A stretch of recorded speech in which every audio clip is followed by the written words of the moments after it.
जब निरंजन विष्णु तब निरंजन विष्णु में समाई, तब विष्णु अस बोल्या भाई।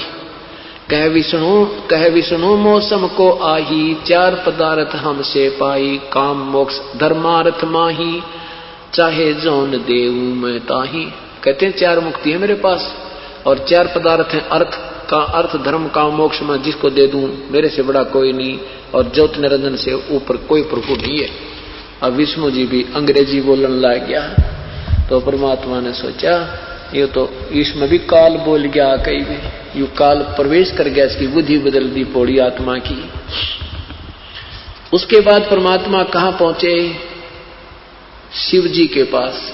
हम बैरागी ब्रह्मपद सन्यासी महादेव, सो हम नाम दिया शंकर को, वो करे हमारी सेवे।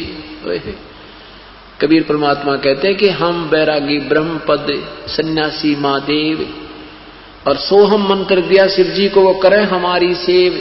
ये सोहम मंत्र इस पृथ्वी में किसी शास्त्र में नहीं था। तो परमात्मा कहते सोहम शब्द हम जग में लाए, सार शब्द हम गुप्त छुपाए। नामा छिपा ओम तारी, पीछे सोहम भेद विचारी, सार शब्द पाया जद लोई, आवागमन बौर ना होई।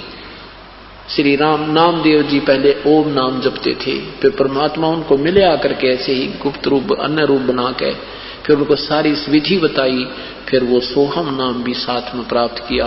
उसके बाद कहते हैं जब सार शब्द हमने उनको दिया तो नामदेव जी मुक्त हुए।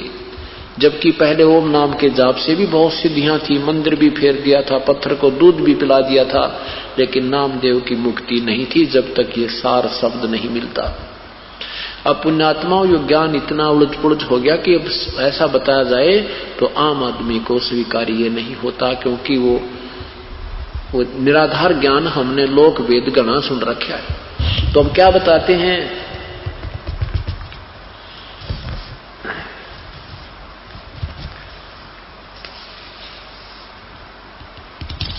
फिर हम शेष नाग के पास भी गया,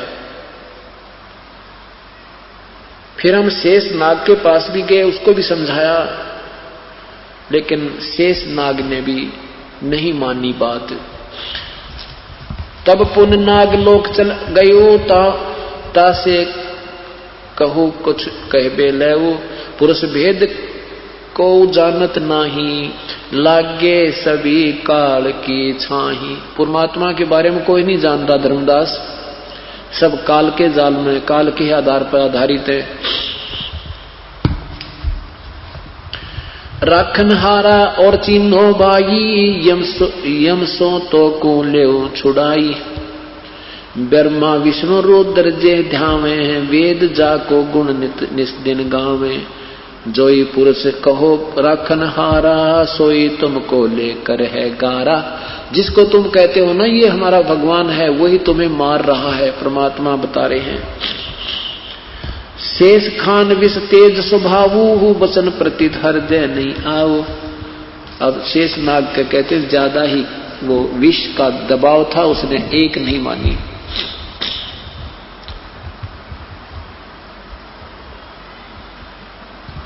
सुनो धर्मनी सुलक्षण नागर, सुनो सुलक्षण धर्मनी नागर, तब हम चल आए भवसागर। उसके बाद फिर हम नीचे आ गए इस पृथ्वी लोक पे आए। तब मृतमंडल माही, जीव पुरुष कोई देखा नाही। पुरुष जीव कोई देखा नाही, यहाँ कर देखा कोई परमात्मा को जानने वाला, पूर्ण परमात्मा के विषय में जानने वाला कोई पृथ्वी पर व्यक्ति नहीं है। किसको कहिए पुरुष उपदेशा, सो तो अधिक यम का भेसा। जो घातकता को विश्वासा, जो रख सकता ताही बोलने उदासा। जो घातक है, जो खा रहा है, जो मार रहा है, गधे कुत्ते बना रहा है, कोई बेटा मार रहा है, किसी की बेटी मार रहा है, किसी पुत्र मार रहा है, उसके ऊपर तुम विश्वास किए बैठे हो, और जो रक्षक है उसका विश्वास तुम्हें नहीं हो रहा। ताही जपे सोई घर धर खाई, तब हम शब्द चित आई। जीव मोह वस चीने नाही, तब अस भाव उपजा ही माही। परमात्मा कहते हैं धर्मदास, एक बार तो मेरे मन में इस आया कि इस 21 ब्रह्मांड में आग लगा दूं, और इन सब जीवों को ले चलूं, लेकिन फिर अपना ही वचन याद आ जाता है कि ये फिर फाउल पॉइंट है। अब देखो ये मोह ममता में, ये नकली मोह ममता में फंसा के ये भोली आत्मा मुझे पहचान नहीं रही है, और इसने इतना दबाव दे रखा है पुण्यात्माओं को, इनको नकली लालच लोभ दे रखा झूठा, और इसमें ये मुझे पहचान नहीं पा रहे। तो इस प्रकार मन में आया कि इसको आग लगा दूं सारे, लेकिन फिर मन में आता है कि नहीं, ये मेरा ही वचन भंग होता है।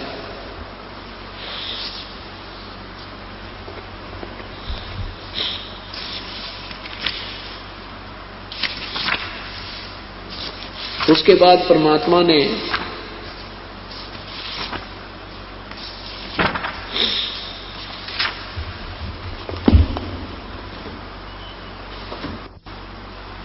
कहा कि धर्मदास, जब मैं यहां पर आया तो मुझे कोई भी परमात्मा के विषय में जानने वाला प्राणी नहीं मिला।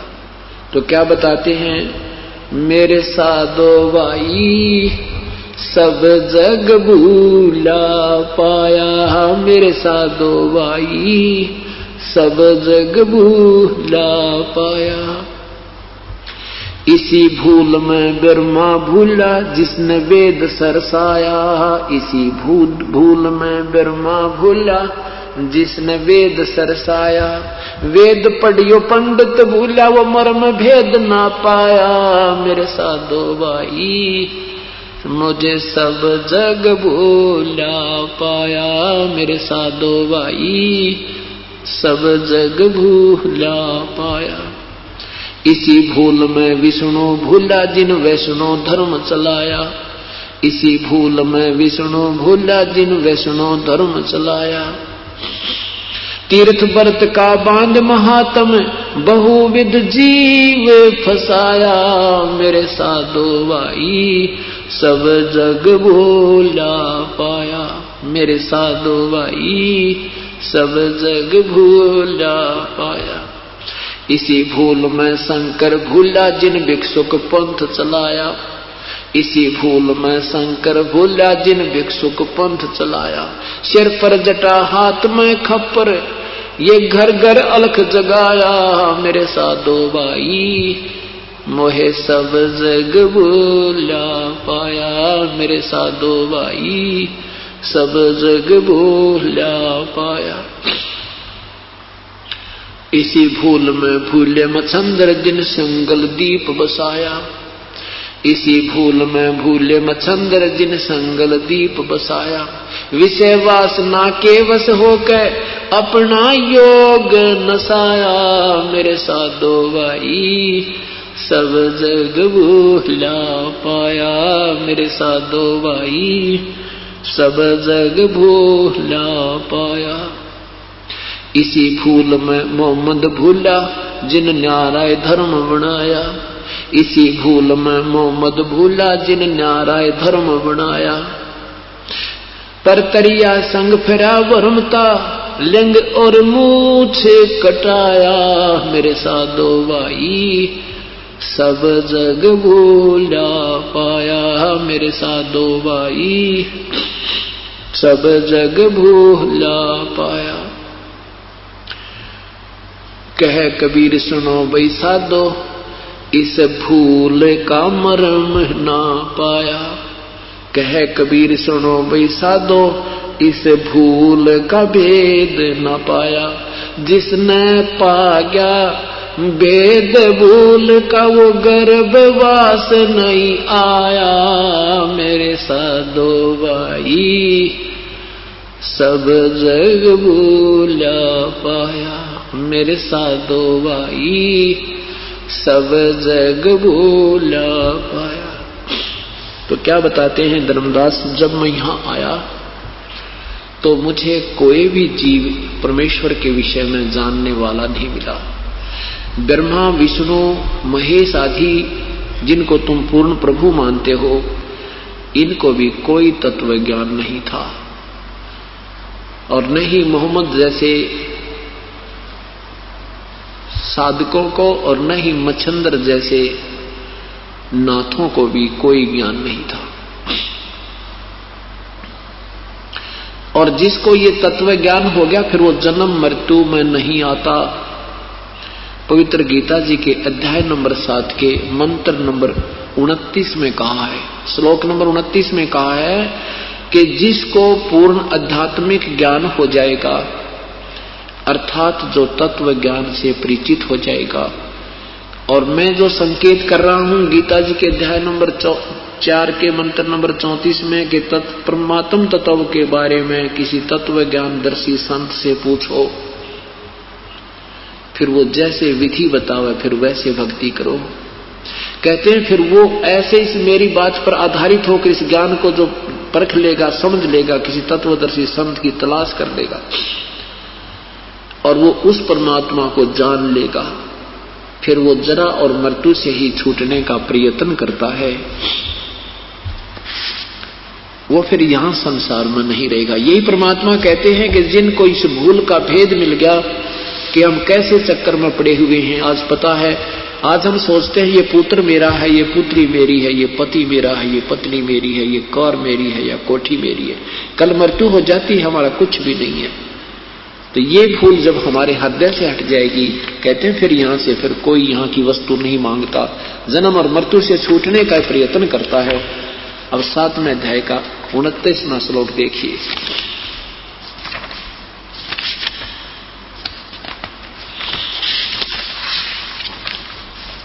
पवित्र गीता जी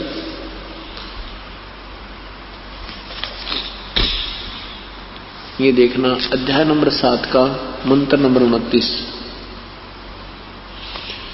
संस्कृत है कि जरा मरण मोक्षाय माम आश्रितः, माम आश्रितः यतन्ति ये ते ब्रह्म तत्, ब्रह्म तत् इसको तत् ब्रह्म भी कह सकते हैं।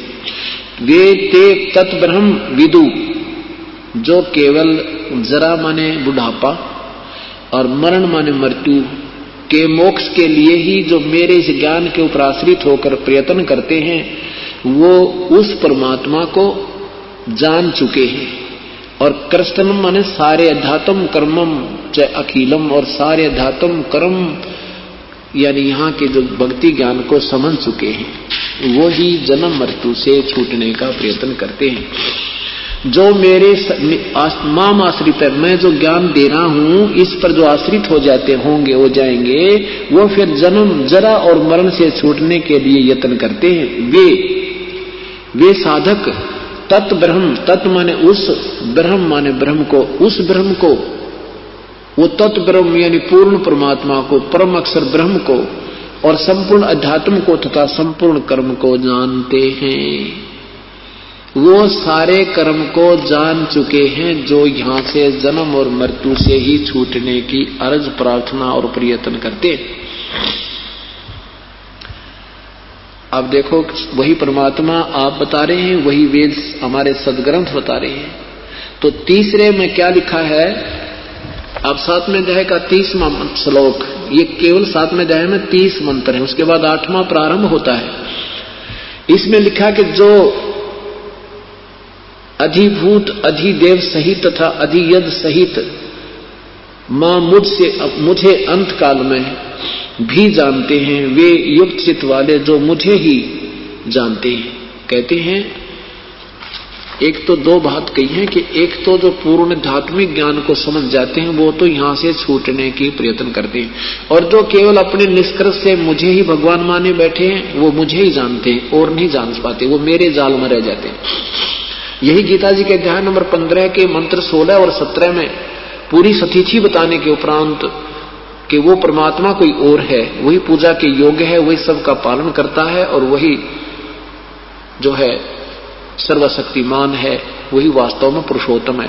तो 15वें अध्याय के 18वें श्लोक में लिखा है कि मेरे को तो लोकवेद के आधार पर पुरुषोत्तम मानते हैं, क्योंकि मैं 21 ब्रह्मांड के अंदर जितने प्राणी मेरे अंतर्गत आते हैं मैं उनसे तगड़ा हूं, इसलिए मुझे पुरुषोत्तम मानते हैं, पर वास्तव में मैं पुरुषोत्तम नहीं हूं। तो इसका यही अर्थ दिया है कि जो मेरे तक सीमित मानते हैं, मुझे ही समर्थ मानते हैं, वो मेरे तक ही सीमित है, और जो उस तत्व ब्रह्म को जानते हैं वो फिर जन्म मृत्यु से छूटने का ही प्रयत्न करते हैं। अब 8वें अध्याय के प्रथम मंत्र में, क्योंकि तरतीवाइज ज्ञान है, तरतीवाइज बिल्कुल तरतीवार, ये 30वां अध्याय 7वें अध्याय का 30वां श्लोक समाप्त हो गया कि वो तो केवल मुझे ही जानते हैं, जो केवल मेरे में ही लीन है, मेरे तक ही सीमित हैं, मुझे ही सब अधिदेव अधियज आदि मानते हैं, वो तो मेरे तक ही सीमित हैं। अब 8वें अध्याय के प्रथम मंत्र में अर्जुन ने पूछा कि भगवान फिर कौन है, वो क्या है वो तत्ब्रह्म? किम तत्ब्रह्म किम अध्यात्म किम कर्म पुरुषोत्तम अधिभूत च किम प्रोक्तम अधिदेवम किम उच्यते। किम किम तत्ब्रह्म, वो तत्ब्रह्म, वो ब्रह्म तत्व, वो परमात्मा कौन है, और के ये अध्यात्म है, के अधिदेव है, क्या अधिभूत है। इसका तीसरे मंत्र में, तीसरे श्लोक में जवाब दिया है। भगवान ने कहा है कि अक्षरम परम अक्षरम ब्रह्म परमम, ये लिखा है परम अक्षर ब्रह्म है वो, परमम अक्षरम ब्रह्म, वो परम अक्षर ब्रह्म है। तत्ब्रह्म कौन है? वो परम अक्षर ब्रह्म है। अब स्पष्ट कर दिया कि गीता बोलने वाले प्रभु से कोई और परमात्मा है जो पूजा के योग्य है। उसका ज्ञान, उसके गुण से परिचित होने के उपरांत प्राणी यहां नहीं रहेगा, वो फिर पार हो जाएगा, यहां से निकल जाएगा।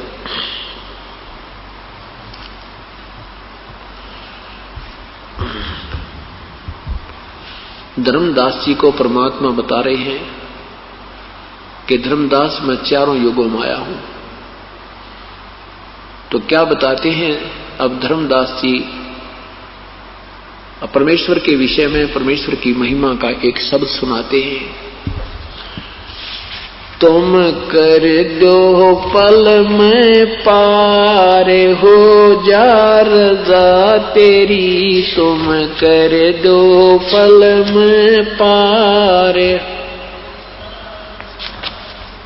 ओ रज़ा तेरी महाराज हो जा मेर महाराज, जिस पे रज़ा तेरी तुम कर दो पल में पार हो जा। काल कष्ट से जीव दुखी सुने, मन तुम्हारे त्रस आया कना, तपत सतलोक को छोड़ कर सतगुरु इस काल लोक में आए कि ना। तपत शिला पे जीव जड़ थे, उनको देख दुख पाए कि ना। खूब हुई तकरार निरंजन गेल तेरी वा, खूब हुई तकरार निरंजन गेल तेरी, तुम कर दो पल में पार हो जा रज़ा तेरी, तुम हो जा रज़ा तेरी, हो रज़ा तेरी महाराज हो जा मेर तेरी राज, जिस पे रज़ा तेरी तुम कर दो पल में पार। प्रथम आए ब्रह्मा लोक में, ब्रह्मा जी समझाया कना, विष्णु जी को शरण में लेकर चरणों के में लाया कना, शिव शंकर को शेष बना के सो हम नाम सुनाया कना। वहां आपकी खूब हुई जयकार पहुंचे शिवपुरी, आपकी खूब हुई जयकार पहुंचे शिवपुरी, तुम कर दो पल में पार हो जा रज़ा तेरी, तुम पल में पार हो जा रज़ा तेरी, हो रज़ा तेरी महाराज हो जा मेरे राज, जिस पे रज़ा तेरी तुम कर दो पल में पार। लहर तारा में कमल के फूल पे बालक बन दिखलाया कना। नीरू नीमा गए नानकू वहां जुलाहे को पाया कना।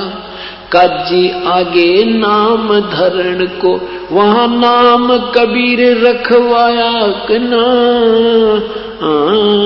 तुम पूर्ण ब्रह्म करतार बन गे कबीर हरि। तुम पूर्ण ब्रह्म करतार बन गे कबीर हरि। तुम कर दो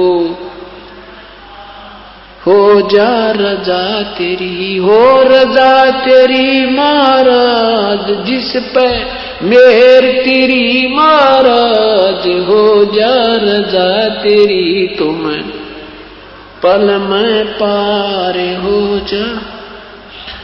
मथुरापुरी में धर्मदास को आके आप चताया कना। वो कर्म कांड में उलझा प्राणी सतमार्ग दिखलाया कना। ब्रह्मांड 21 ये राज काल का नो सुन के दड़का खाया कना।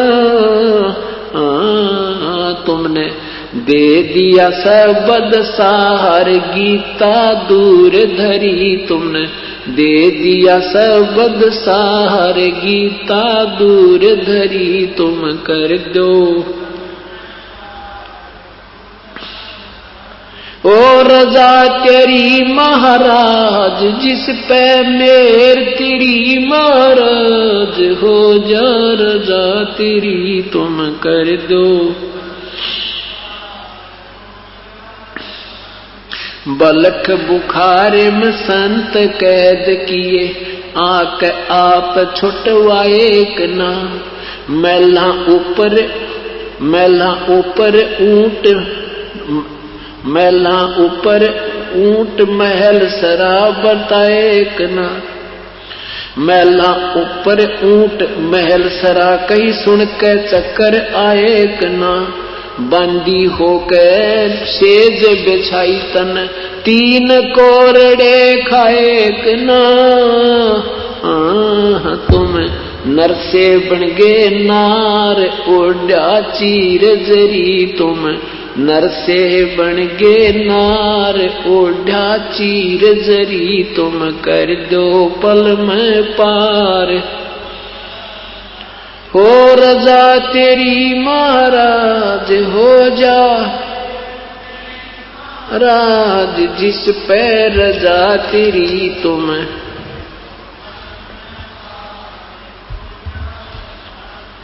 ओ तुम कर दो पल में पार हो जा रजा तेरी।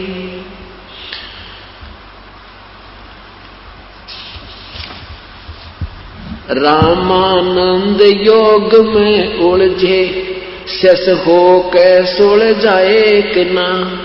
सुपच सुदर्शन को शरण में लेके अपने वचन निभाए कि ना। नीरू निमा उसके मात पिता थे वो बेटा बन मुक्ताए कि ना। जीवा दत्ता की सूखी डार कर दी हरी भरी। जीवा दत्ता की सूखी डार कर दी। तुम कर दो पल में पार हो जा रजा तेरी तुम। जिस पे रजा तेरी हो रजा तेरी महाराज। हो जा मेर तेरी महाराज जिस पे रजा तेरी तुम कर दो। गरीबदास गए गऊ चरावण दूध के प्याले पिए कि ना। छोड़ानी में ग्रंथ की रचना करे सारे भेद दिए कि ना। राम देवानंद संत आपके अपनी शरणा लिए कि ना। दिया रामपाल उधार देक शब्द जड़ी दिया। रामपाल उधार देक शब्द जड़ी तुम कर दो पल में पार, हो जा रजा तेरी, ओ रजा तेरी महाराज जिस पे मेर, आज जिस पे रजा तेरी तुम कर दो पल में। सत साहिब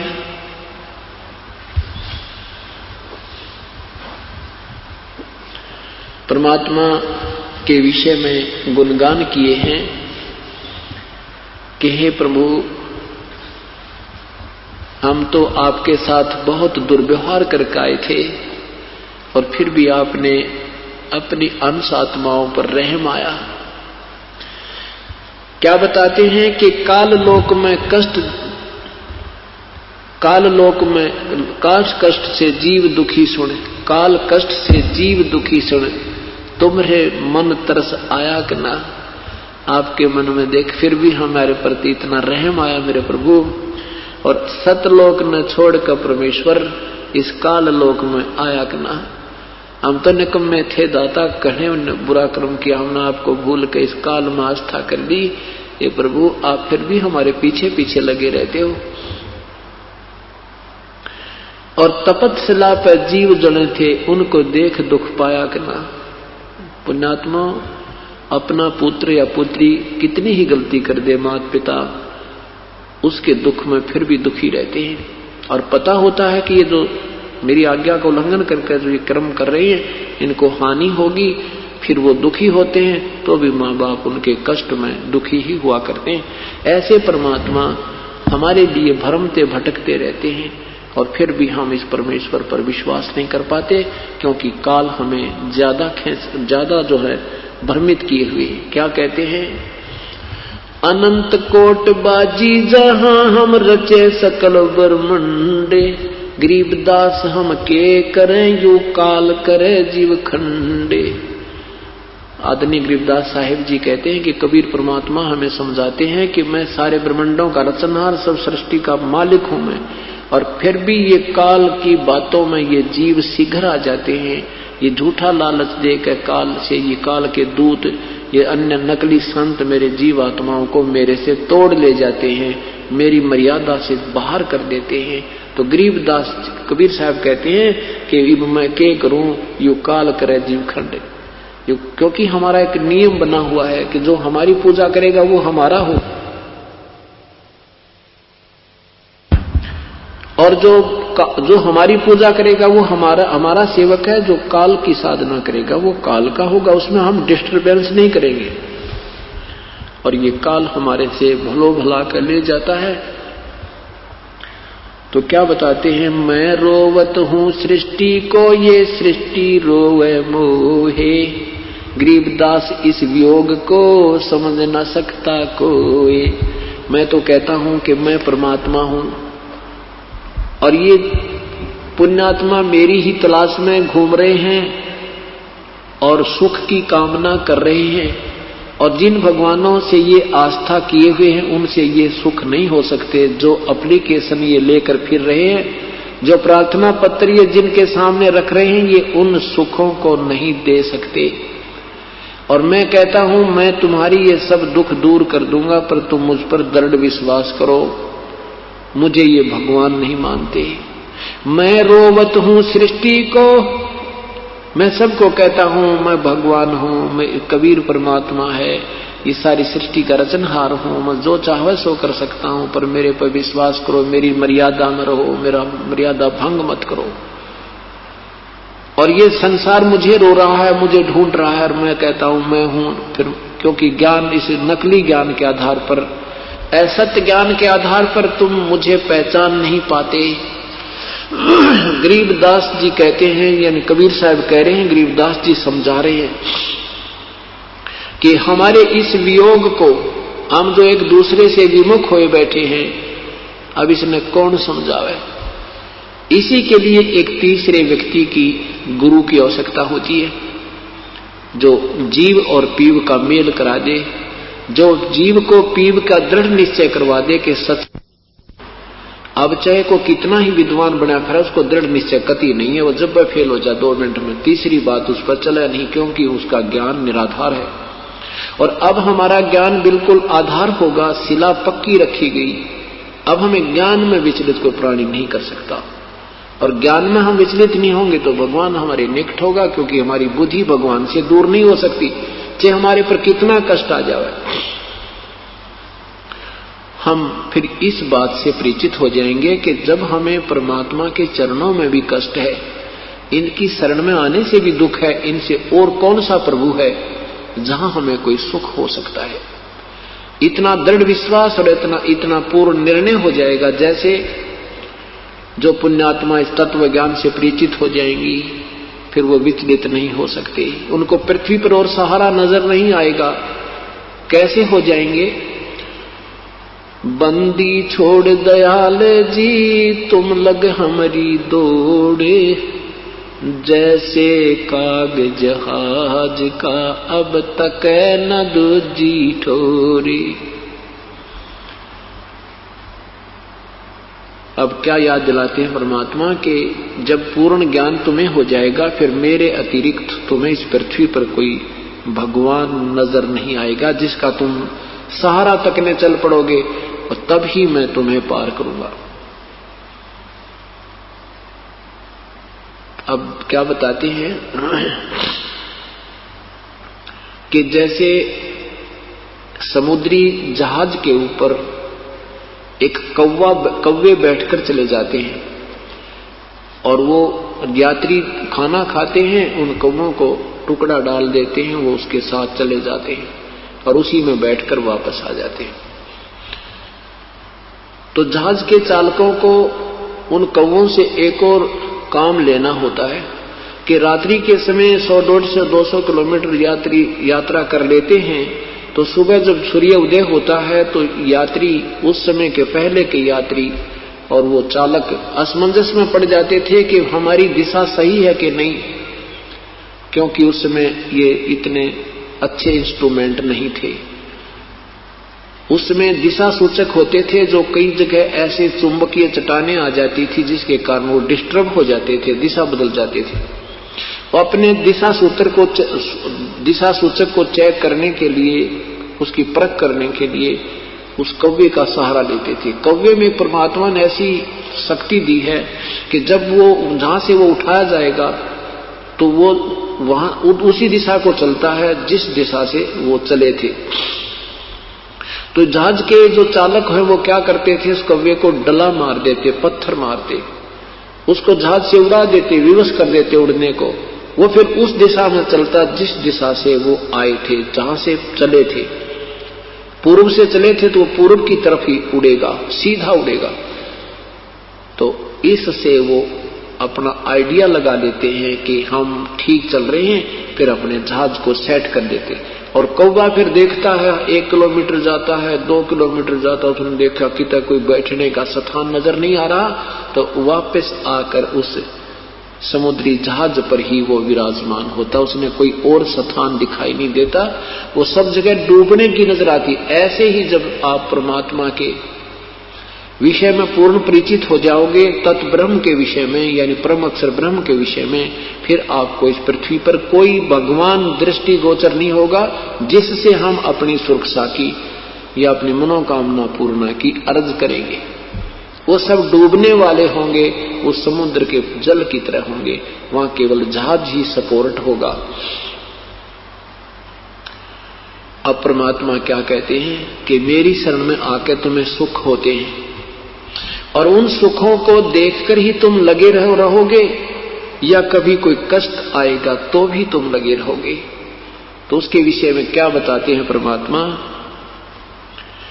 भक्ति भाव भादव नदी ये सभी चल गराए, श्रीता सोए जानियो जो जेठ मास ठहराए।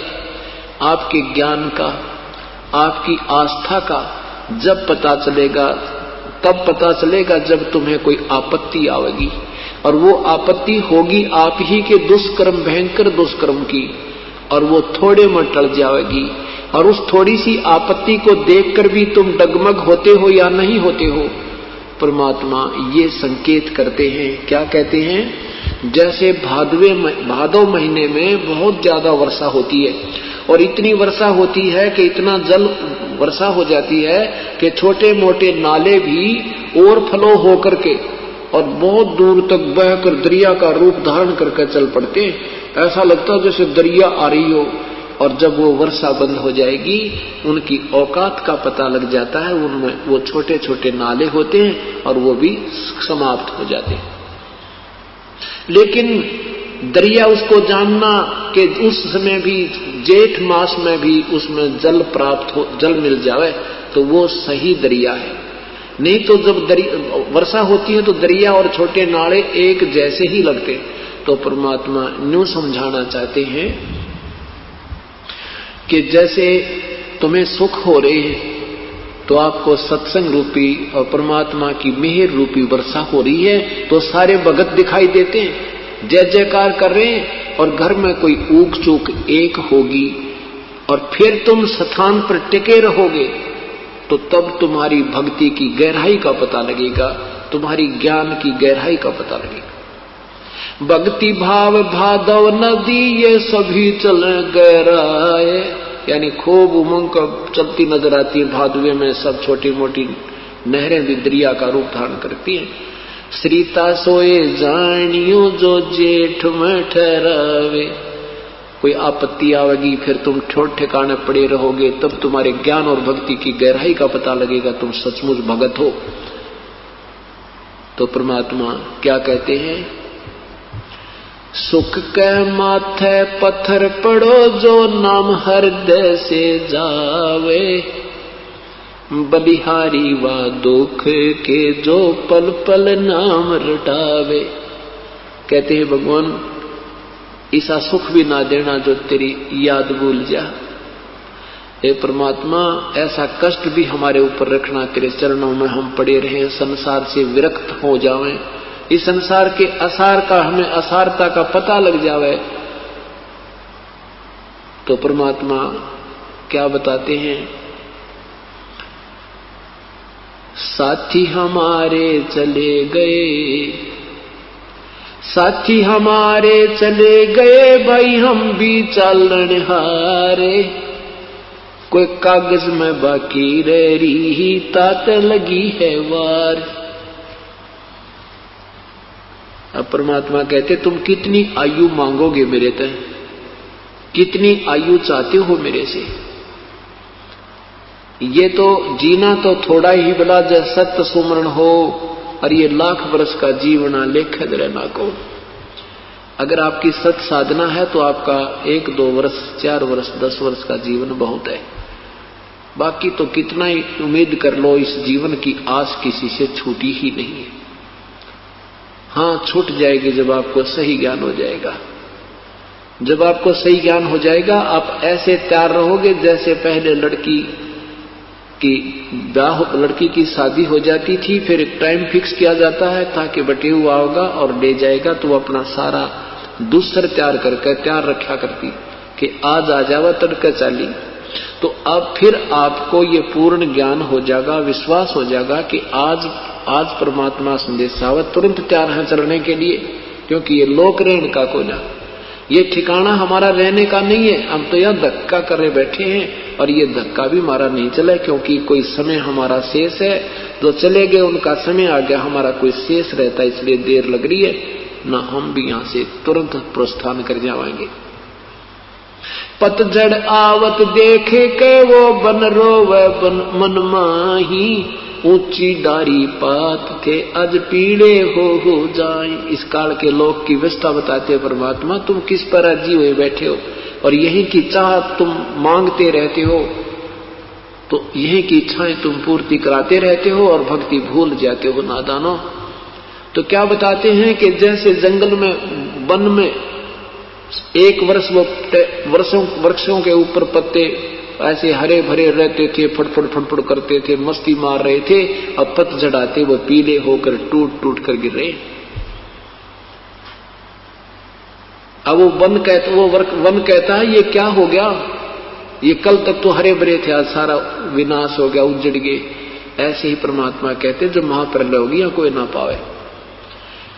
पात झड़नता यूं कहे सुन भई तरवर राय, अब के बिछड़े ना मिले न जन कहां गिरेंगे जाए। एक घर का सदस्य बिछड़ता हुआ कह रहा कि इब्ने भगवान ना बेरा कहां जाना होगा। उसको सांत्वना दिलाने के लिए एक वन और पत्ते का, एक वृक्ष और पत्ते का उदाहरण प्रभु पेश करते हैं। तो क्या कहते हैं, पात तरवर कहता पात से सुनो पात एक बात। तरवर वृक्ष कहता है उस पत्ते से जो टूट के गिर रहा है और माड़ा मन करता है कि ना बेरा कित गिरूंगा जाके, अर्थात मनुष्य जाता हुआ यहाँ से प्राणी प्राण छोड़कर, जीव शरीर छोड़कर, तो वो कहता है ए भगवान ना बेरा कित कौन सी जुर्नी में जाऊंगा। तो उसको सांत्वना दिलाने के लिए क्या कहते हैं परमात्मा कबीर साहब याद दिलाते हैं एक उदाहरण पेश करके। तरवर कहता पात से सुनो पात एक बात, यहाँ की यह रीति है एक जावे एक आत। कि एक जा रहा, यहाँ के तो ये रिवाज है, एक मर गया एक जन्म हो गया, एक मर गया एक मृत्यु और जन्म हो रहा है, ये तो यहाँ से ऐसे ही इसका यहाँ की रीति रिवाज है। फिर कहते बेटा जाया खुशी हुई भाई खूब बजाए थाल, आवन जावन लगा हुआ है जो कीड़ी का नाल। पुत्र होता है राजाओं के तो ढोल बाजे बजाते हैं, गरीब आदमी का पुत्र होता है तो थाली पीटते हैं, अपनी उससे खुशी प्रकट करते हैं।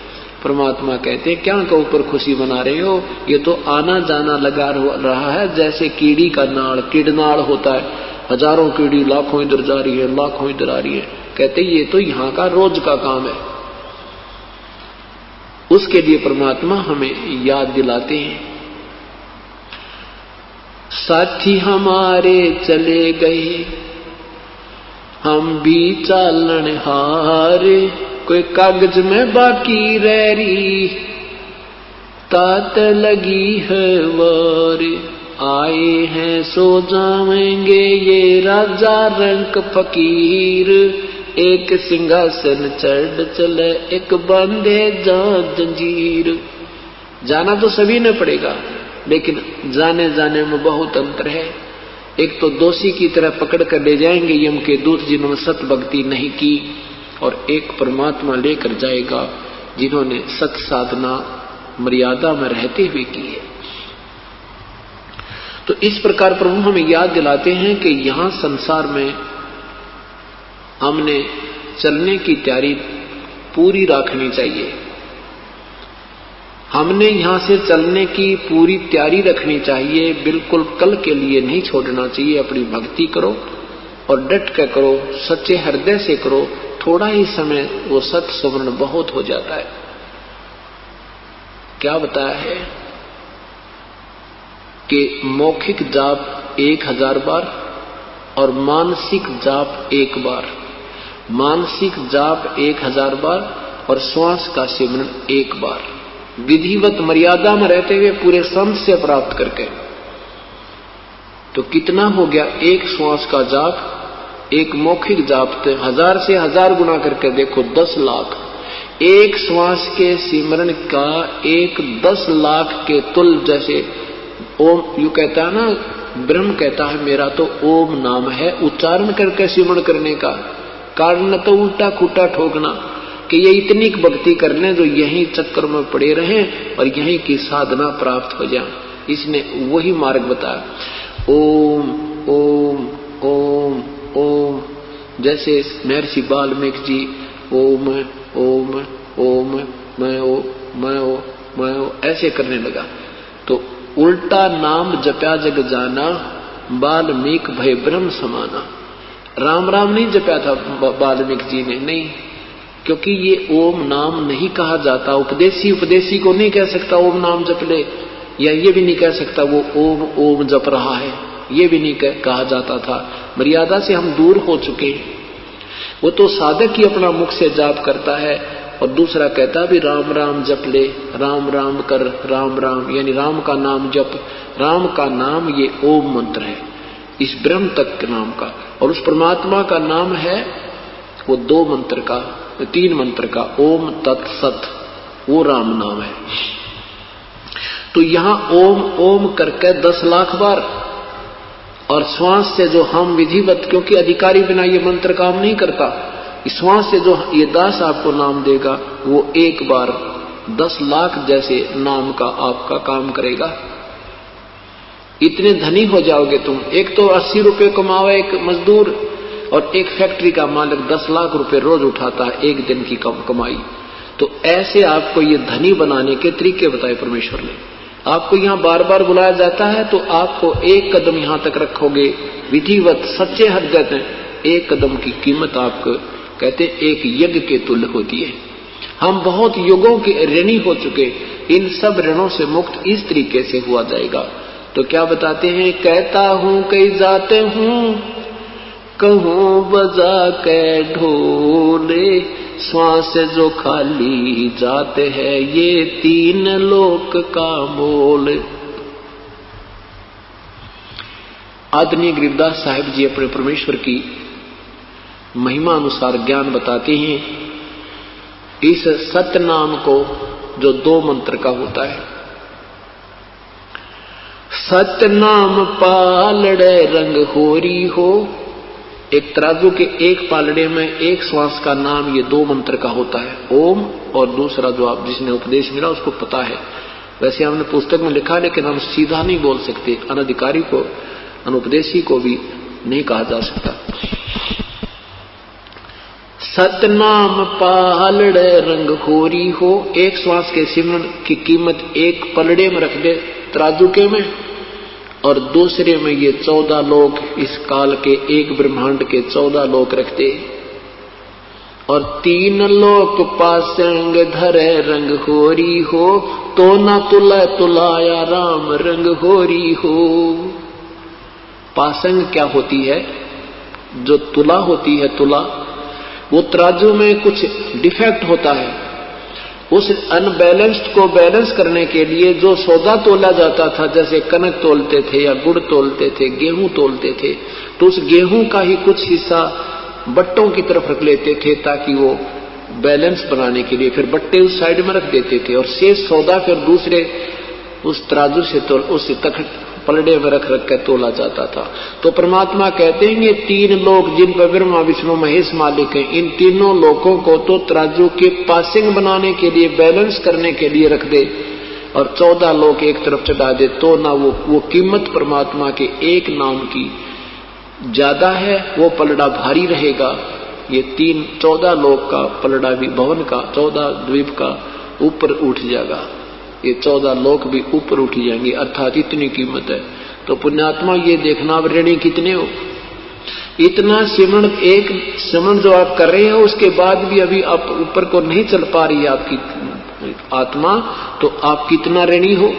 और ये ऋण ही उतारने से यहां से चला जाएगा, नहीं तो कोई तरीका नहीं है, चाहे कोई कितनी बात बना दे। हाँ ठीक है, यहां से नाम कट जाएगा, दूसरे स्थान पर जाने लग जाएगा, उसमें इस कमाई से सिद्धि आ जाएगी, वो कित और जंतर मंत्र करने लग जाएगा, उससे लाभ दुनिया को होने लग जाएंगे, लेकिन वो स्वयं नरक में जाएगा।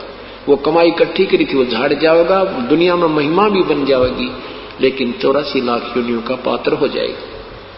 ये बहुत भयंकर जाल है। इसका एक ही तरीका बताया है,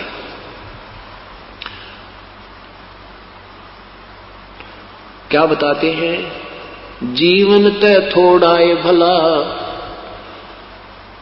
जैसत सो मरण हो, लाख वर्ष का जीवना लेख धर न को।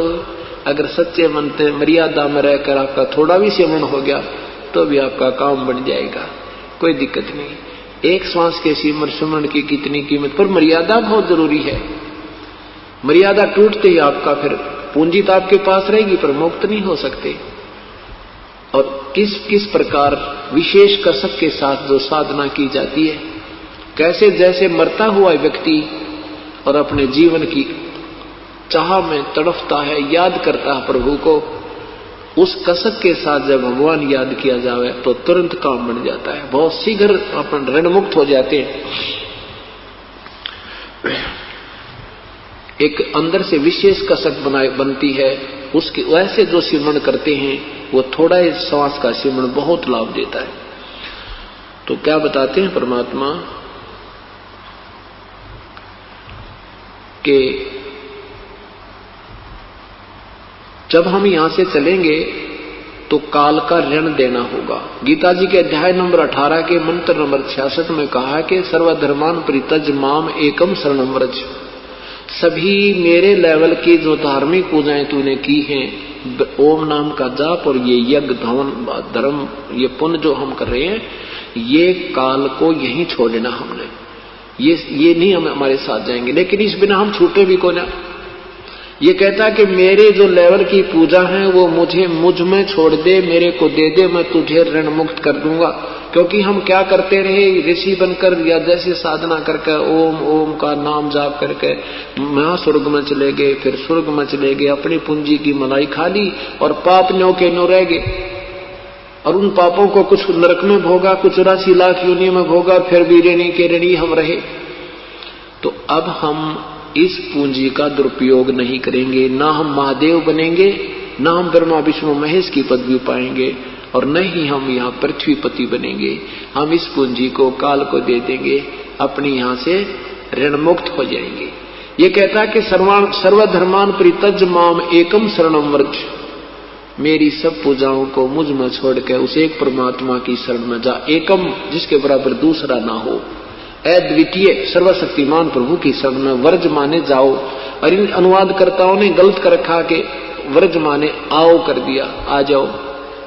वर्ज माने आना नहीं, जाना होता। गो मीन कम नहीं हो सकता, गो माने जाना होता है, तो उसका अर्थ आना करना महामूर्खता होती है, वो अज्ञानी है।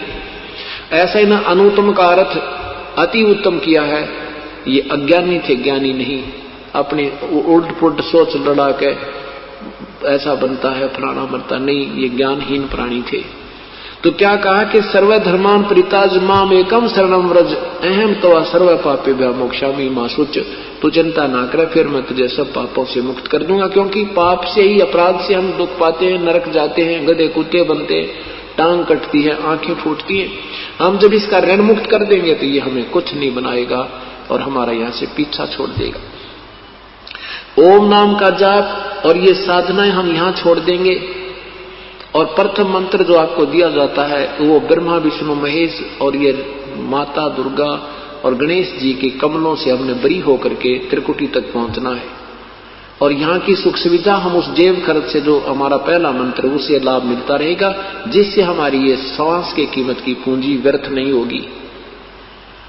दूसरा जो मंत्र है वो हम परब्रह्म के लोक में का किराया देंगे, उसके 7 संघ ब्रह्मांडों से पार होना है, वो हमें वहां से पार कर देगा, वहां से छोड़ देगा, उसका वो किराया दे जाएंगे। तो दूसरे मंत्र का वो तत्व मंत्र सांकेतिक है।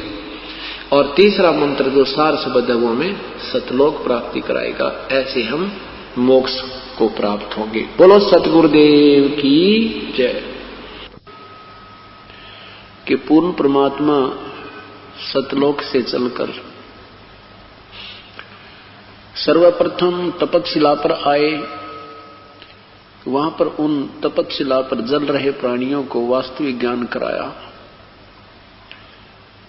उसके बाद ज्योति निरंजन काल के साथ परमेश्वर की तकरार हुई, वाद विवाद हुआ।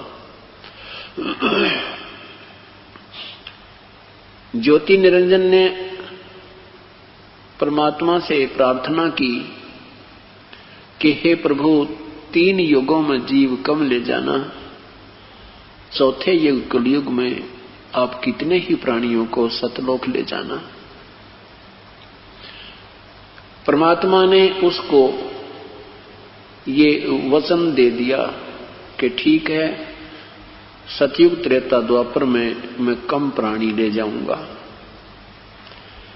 और चौथे युग में कलयुग में मैं बहुत प्राणियों को तेरे से मुक्त करवा दूंगा। अब यहां पर पुण्यात्माओं के मन में एक शंका उत्पन्न होती है कि क्या परमेश्वर को ज्ञान नहीं था कि ये काल उससे क्या मांगेगा, क्या उनको ये पता नहीं था कि वो ये मांगेगा कि 3 युगों में जीव कम ले जाना और चौथे युग कलयुग में कितने ही प्राणियों को मुक्त करा ले जाना। परमेश्वर कबीर साहिब को सर्वज्ञ कहते हैं। परमेश्वर को सर्वज्ञ, सर्वशक्तिमान, अंतर्यामी, जानी जान की उपाधि प्राप्त है। उनको पता था कि ये बालक के मांगेगा। मेले में बच्चा अपने माता पिता के संग होता है, पिता को पता होता है ये क्या मांग सकता है। वो ज्यादा से ज्यादा 20 रुपए का खिलौना, बढ़िया सी कार मांग सकता है, और इतनी उस समर्थता उस पिता की होती है। इसलिए उस बच्चे को कि हर वस्तु को जो मांगना चाहता है पिताजी उपलब्ध करा देता है। परमात्मा को मालूम था कि ये क्या मांगेगा,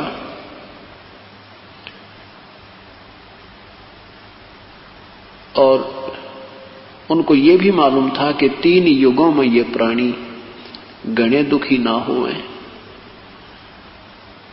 और चौथे युग में इतने परेशान हो जाएंगे कि तौबा बोल जाएंगे, और जिस साधना को ये कर रहे होंगे उससे उनको कोई लाभ नहीं होगा। फिर ये मेरे उस हंस के पास या स्वयं परमात्मा आएंगे, उनके पास आएंगे, और आते ही उनको वो सुख होंगे जिनकी उनको तलाश थी। फिर वो समझ जाएंगे परमात्मा कौन और कैसा है। क्योंकि सतयुग के अंदर 1 लाख वर्ष की आयु मनुष्य की होती है। उसमें इतना सुंदर शरीर, इतना सुदृढ़ शरीर होता है, बहुत लंबा चौड़ा, कम से कम 30-35 फुट ऊंचाई एक मनुष्य के शरीर की होती है, और बहुत तगड़ा शरीर होता है, स्वस्थ शरीर होता है, शुद्ध विचार होते हैं, राग द्वेष और ये विषय वासना उसमें ज्यादा नहीं होती। फलदार वृक्ष होते हैं, कोई विशेष काम करने की आवश्यकता प्राणी को नहीं होती। पूरे पृथ्वी के ऊपर घने जंगल होते हैं और फलदार वृक्ष अधिक होते हैं। आज से 10, 20, 30 वर्ष पहले हम भी खेतों में जाते थे, ऐसे ऐसे आइटम लगा करते थे झाड़ी जंखाड़ों का कि सारा दिन रोटी की आवश्यकता नहीं पड़ती थी, और उस समय तो बहुत ही सुंदर और स्वादिष्ट फल होते थे वृक्षों के। पिता से पहले पुत्र नहीं मरता था, और स्त्री विधवा नहीं होती थी। कहने का भाव यह है कि जिसको हम यहां सुख मानते हैं वो सुख पूर्व होता है। उसके बाद त्रेता युग प्रारंभ होता है। त्रेता युग में भी प्राणी सतयुग की तुलना में थोड़े से कम सुखी होते हैं। लंबी आयु बहुत होती है, नेक आत्मा होते हैं, भगवान से डरने वाले होते हैं, और सभी वेदों अनुसार ही साधना करते हैं। आन उपासना, नाना पंथ नहीं बनते, नाना ये भिन्न भिन्न मजहब नहीं बने होते। त्रेता के बाद फिर द्वापर में भी ये प्राणी इतना दुखी नहीं होता। परमात्मा को मानने वाली आत्माएं विद्यमान रहती हैं, लेकिन तुलनात्मक सतयुग त्रेता द्वापर में कष्टों में थोड़ा थोड़ा अंतर आ जाता है, लेकिन फिर भी वो विधिवत साधना करने वाले होते हैं। और जो पुण्यकर्मी प्राणी होते हैं उन्हीं को इन तीनों लोकों में जन्म प्राप्त होता है। सबसे ज्यादा पुण्यकर्मी प्राणी सतयुग से प्रारंभ होते हैं, फिर भी उनके शेष जीवन रहते हैं सतयुग त्रेता द्वापर में भी वो प्राणी आते रहते हैं। और जब तक वो कलयुग में पहुंचते हैं, कुछ ऐसी भी पुण्यात्मा हैं जो बार रह कर उनको मनुष्य जीवन भी मिलता रहता है। जिनके ज्यादा पुण्य होते हैं उस आधार पर उनको मानव शरीर अधिक मिल जाते हैं, लेकिन वो होती है उन्हीं की पूर्व जन्म की कोई कमाई, और वर्तमान के जन्म की भी कमाई उसके साथ इंक्लूड होती है। परमात्मा को पता था कि ये 3 युगों में जीव इतने कष्ट में नहीं उठाएंगे जितना कि कलयुग में होगा। इसलिए प्रभु ने कहा कि ठीक है ज्योति निरंजन, जैसा तू कहता है ऐसा ही तुझे तथास्तु, ऐसा ही हो जाएगा।